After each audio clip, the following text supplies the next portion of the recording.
बिस्मिल्लाहिर्रहमानिर्रहीम। मैं तुहाडा मेज़बान मज़हर इकबाल ते तुसां दे पियो नाया दिन। इस वक्त असां आए बैठे हैं अली मूसा गिलानी साहब के जलसे से किता नंबर डा मौजा करमाबाद ते इत्थे मौजूद हैं साढ़े कोलों पीपल्स पार्टी के पुराने कारकुन अल्ताफ हुसैन सिद्धियाना साहब ते इन्हां कोल पुछदे हैं कितने अरसे तो। वालेकुम अस्सलाम। तुसां थे कितने अरसे तो पीपल्स पार्टी?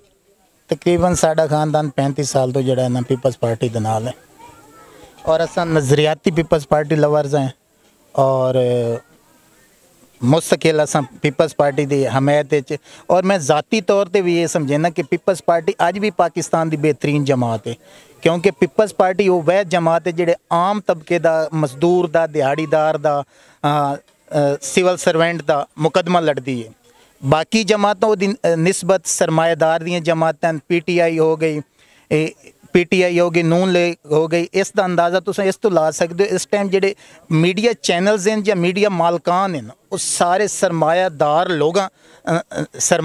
लोग हैं और उन्हें जड़ा है ना नून लीग और PTI अपने अपने चैनल्स ते इन्वेस्टमेंट की हुई है। ARY प्रो PTI, बोल प्रो PTI, इस तरह जियो प्रो नून लीग।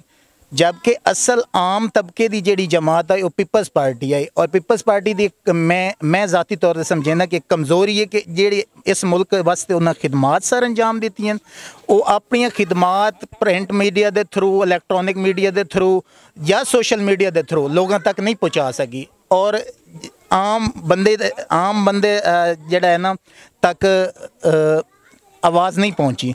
उस दे मसैल दी वजह तो आम बंदा पीपल्स पार्टी तो नफरत करेंदा। लोग ये समझेंदे कि पीपल्स पार्टी सिर्फ करप्शन की है, लेकिन मैं समझना कि पीपल्स पार्टी ही इस मुल्क के असल चेंज ले आने वाली जमात है। इस मुल्क के असल जी तब्दीली है या इस मुल्क के आम तबके जी जुरत दी गई है ये जेडे अज आम तबका अपने वोट का हक रखेंदा पिया, पासपोर्ट का हक रखेंदा पिया, शनाख्ती कार्ड बने, आम सिविल सर्वेंट नूं जिहड़ियां मराहत मिलियन, उन्होंने सहूलियात मिलियन, वो पीपल्स पार्टी दित्तियां। ये कहीं होर जमात नहीं दित्तियां।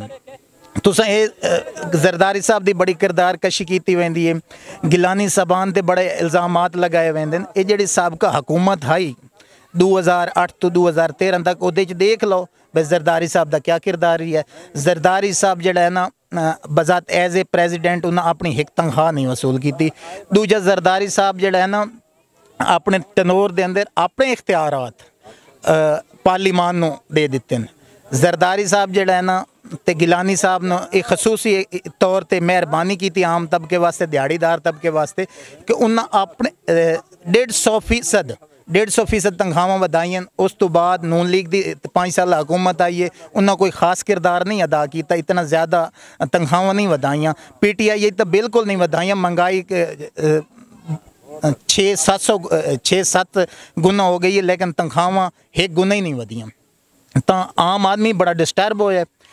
पीपल्स पार्टी के दौर लोग वाला दिन भाई जड़ा है ना करप्शन ज़्यादा होती है। करप्शन इस वजह तो होती, पीपल्स पार्टी हमेशा कमज़ोर मखलूत हुकूमत बनी है। पीपल्स पार्टी की पंजाब के अंदर जड़ा पाकिस्तान का वड्डा सूबा है जितों ब्यूरोक्रेसी ऑपरेट करेंदी है, जितों सारा दारो मदार है, वो हमेशा नून लीग को आई 2008 तो 13 तो ये मसैल बने कि जितनियां नैलियाँ कुताइयाँ नून लीग दियां वो भी पीपल्स पार्टी के खाते पा दी गई और पीपल्स पार्टी तो लोग मुतनफ़िर हो गए।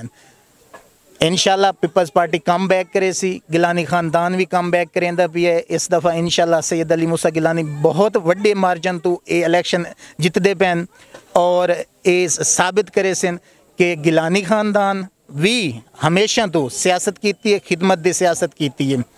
उन्हें सियासत की है लोगों नाल मुहब्बत की सियासत की है, उन्हें सियासत की अवामी सियासत की है।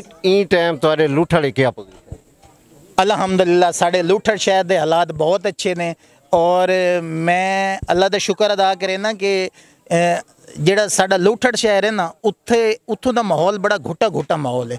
लेकिन ये पहला इलेक्शन है कि लोग ना बड़े खुले अंदाज नाल पीपल्स पार्टी ज्वाइन करेंदे पैन और लोग बिरादरियाँ जड़ा है ना शफकत की बिरादरियाँ जौक दर जौक पीपल्स पार्टी सैयद अली मूसा गिलानी की हमायत सामने आई हैं।